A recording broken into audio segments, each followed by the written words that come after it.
Hey, Ryan Osborne here with Oz Coaching. Today I got a tip on how to stretch your mid-back.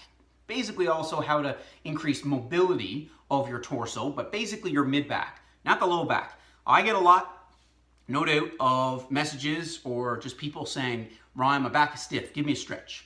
What can I do for my mid-back? And granted, of course, increasing core stability, increasing your flexibility of your hips, and certainly the strength of your glutes and other key muscles go very, very well with helping to reduce pressure and pain and tension at your low back. But this is an area that I would say a lot of people don't necessarily kind of think about or at least know their importance.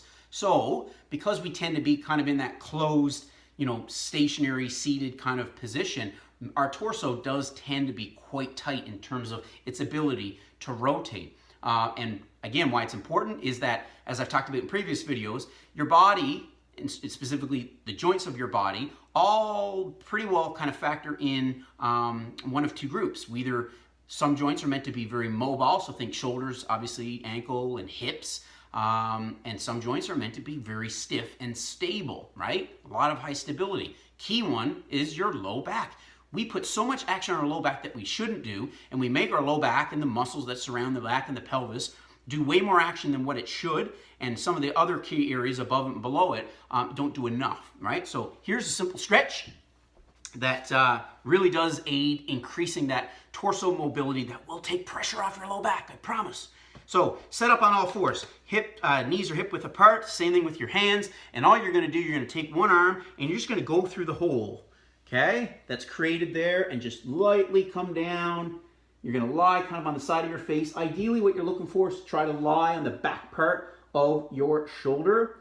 And from there, you're just focusing on breathing, big deep breaths.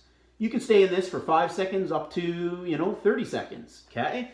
And of course, you would do the other side. Sideways, put your hand through the hole. You can just watch how my torso rotates, but my hips and low back stay still. And then right through there, okay? Work both sides. Like I said, increment the times that work for you, but I'm curious to, like I said, see, no doubt you're probably gonna have one side that might be a little bit more challenging to get into, so what? Spend more time on that side. You're trying to get balance, okay? Not just flexibility in general, you're obviously trying to be balanced from each side. Anywho, try this out, let me know how it goes, and that's it for today. Have a solid weekend.